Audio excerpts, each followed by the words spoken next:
Eccoci qua ragazzi, bentornati sul canale, buongiorno a tutti. Nuove regole per quanto riguarda calci di rigore, i portieri, sono state introdotte nuove situazioni per quanto riguarda il regolamento della prossima Serie A 2024-2025. Andremo anche a dare uno sguardo al calendario, ovviamente non faremo la lista di tutte le 38 giornate che trovate dappertutto, ma c'è una situazione o un bel gruppo di partite che si susseguono in casa Napoli dove bisogna stare molto attenti e sul pezzo sia mentalmente che fisicamente perché sono tutti scontri diretti uno dietro l'altro. Detto questo, fatemi sapere la vostra qui sotto nei commenti, iscrivetevi al canale se volete entrare a far parte della nostra community attivando la campanella delle notifiche e sempre forza Napoli. Andiamo a vedere prima la situazione delle nuove regole che ovviamente vedremo applicate e poi passiamo al calendario.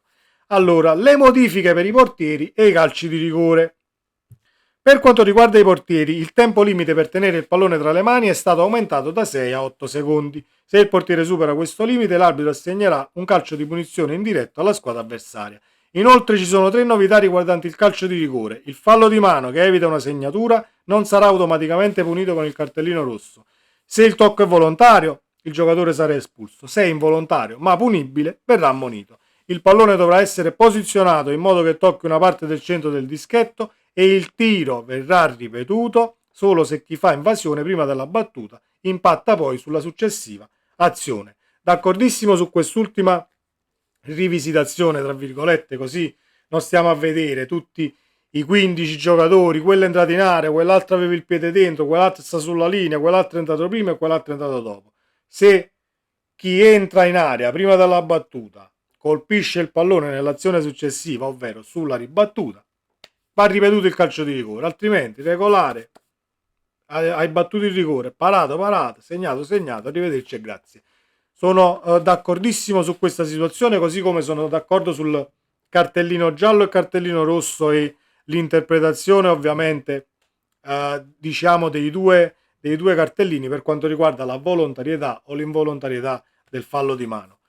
Per quanto riguarda il tempo aumentato da 6 a 8 secondi per il portiere nell'avere il pallone tra le mani, credo che è una cosa, è un in più per far vedere che state lavorando e dire mettiamo qualcosa in più così facciamo finta che stiamo lavorando come si deve.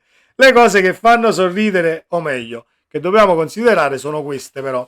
Sesta sostituzione e pausa calma. Tra le novità più significative introdotte dall'IFAB c'è la possibilità di effettuare una sesta sostituzione. Questa sarà permessa solo se un calciatore subisce una commozione cerebrale e tutti i 5 slot di sostituzione sono già utilizzati. Quindi non è che la subisce a inizio partita e gli slot rimangono 5. 4 sono gli slot e solo se ha esaurito gli slot delle 5 sostituzioni, ovviamente per l'incolumità dei calciatori stesso, infatti come si legge, garantendo un ulteriore cambio in caso di infortuni seri del genere e per tutelare la salute dei calciatori. Sono d'accordo nell'introdurre questa sesta sostituzione, però mi auguro che non venga presa poi come ci vado sempre di malizia quando ovviamente viene istituita una nuova regola o viene rivisitato qualcosina. Se un calciatore è stanco all'80° e io ho finito le sostituzioni, io Napoli, io Verona, io Milan, io chiunque, chi me la certifica a me la commozione cerebrale di un eventuale Osimhen, per esempio?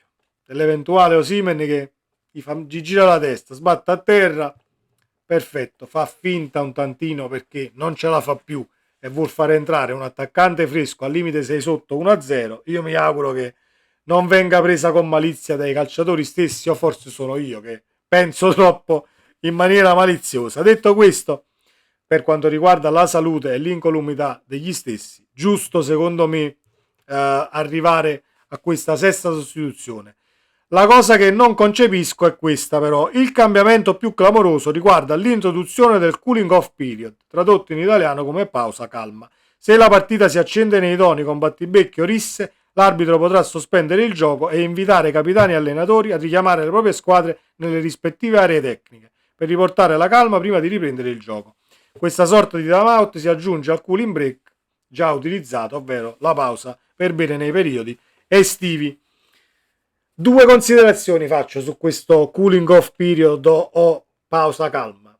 Uno, che molto probabilmente non abbiamo e non avremo più caratterialmente, ma non parlo solo dell'Italia, una classe arbitrale che col pugno di ferro riesce a dirigere a livello nervoso una gara, al di là che tu possa essere scarso o forte per quanto riguarda l'applicazione del regolamento e la partita, eccetera, è a livello caratteriale che manca proprio quel mordente. Forse prima, avendo esempi come Collina che venivano seguiti anche dal punto di vista mentale, qualcun altro diciamo lo trovavi. Adesso è sempre più raro trovare un arbitro che a livello mentale, a livello nervoso riesca a tenere situazioni diciamo pericolose per quanto riguarda le risse, a tenere le redini ben strette. Questa è la prima considerazione. La seconda è, ma se vogliamo placare una rissa, ci siamo. Io non lo so quanto può giovare mandare tutte e due le squadre nelle rispettive aree tecniche, che poi nei campi di calcio, chi ha giocato e chi non, chi lo vede anche dalla televisione, cioè non sono distanti le aree tecniche, non è che io sto dal lato del campo e tu stai dall'altra parte, quindi fai sì che 11 in campo e gli altri 13 panchine, allenatori, massaggiatori si raggruppano poi a bordo campo per poter continuare la baruffa, o sarà questa la soluzione per evitare, diciamo, risse e comportamenti scorretti? Non credo che sia una soluzione, e la considerazione arbitrale secondo me va fatta ed è quantomeno plausibile. Detto ciò, io non lo so se dal punto di vista del tempo effettivo poi vada a gravare sul recupero, oppure si fermi il cronometro e si riparte, così come quando una partita viene sospesa, come abbiamo visto ad esempio nell'Europeo quando è stata sospesa la partita, adesso non ricordo la partita, per fulmini, grandine eccetera, si ferma il cronometro, si riparte da lì senza andare in situazioni di tempo di recupero. Credo che sia così e si fermi il cronometro, ma poi gli aggiornamenti arriveranno e come. Fatemi sapere cosa ne pensate di queste rivisitazioni e queste innovazioni dal punto di vista del regolamento, e ci confrontiamo nella sezione commenti. Il calendario, non vado, come ho detto, a spulciare tutte le giornate, posso solo dire che c'è un inizio abbastanza soft. Apriamo a Verona e poi abbiamo due partite in casa, se non erro, con Bologna e Parma. Sì, Bologna e Parma, poi c'è il Cagliari fuori casa e poi c'è la Juve alla quinta giornata. Poi da questa quinta giornata io salto direttamente alla decima giornata, se non vado errato, sì, dopo il Lecce alla nona, alla decima giornata c'è Milan-Napoli a Milano, poi c'è Napoli-Atalanta a Napoli, dodicesima Inter-Napoli a Milano, tredicesima Napoli-Roma, quattordicesima Torino-Napoli, quindicesima Napoli-Lazio, e poi alla sedicesima giornata c'è un Udinese fuori casa, però c'è un bel filotto di 1, 2, 3, 4, 5, 6 partite che hanno bisogno del miglior Napoli a livello mentale, perché io a livello fisico non credo che il Napoli, con una partita a settimana e con l'allenatore che abbiamo preso, con tutto il suo staff, non credo che andremo incontro, quantomeno all'inizio del campionato, perché parliamo dalla decima alla quindicesima, se non vado errato, sedicesima giornata, alla quindicesima, sì. Non credo di avere poi tutti questi deficit a livello atletico, però serve veramente stare sul pezzo, perché sono tutti ravvicinati: Milan, Lazio, Inter, Atalanta, lo stesso Torino, che comunque è una trasferta non tanto semplice.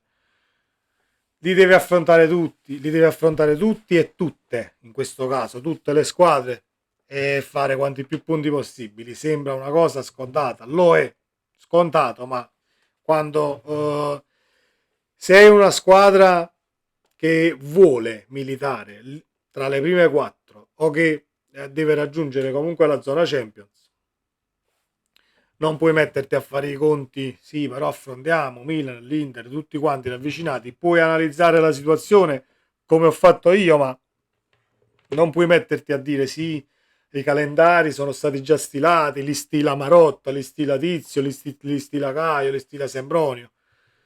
I calendari chi li fa, che siano veritieri o meno, sono comunque lì per dare l'indicazione chi gioca contro chi. Quindi tu che sei una squadra che devi arrivare dalle prime quattro, li devi affrontare tutti quanti e devi fare quanti più punti possibili.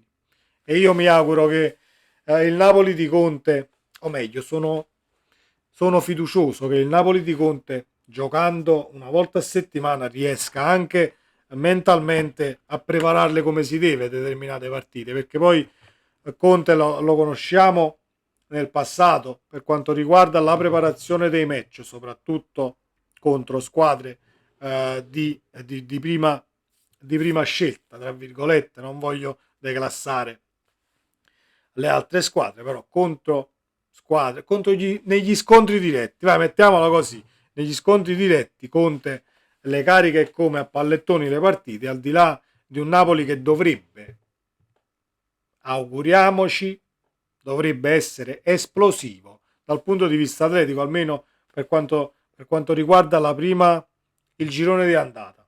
Ecco, che poi durante l'anno si possano affrontare periodi di calo fisico, mentale, ci può stare in tutte le squadre, in tutte le società, al di là che tu giochi una partita a settimana o due.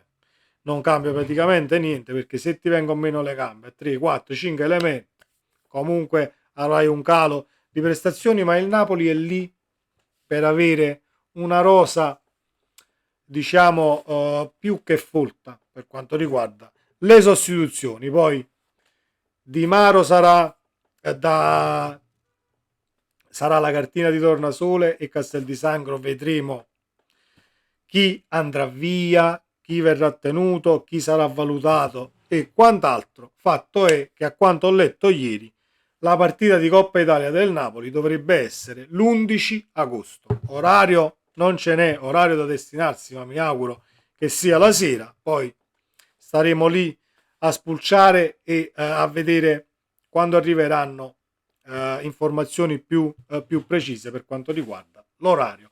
Fatemi sapere cosa ne pensate, ragazzi. Sul girone di ritorno non ci vado perché mi voglio godere le 19 partite del girone di andata, campionato iniziato, e poi faremo i conti, diciamo, in quel di dicembre-gennaio, quando inizierà poi il girone di ritorno. L'unica cosa che ho visto è che si riparte col Verona alla 20ª giornata, se non vado errato.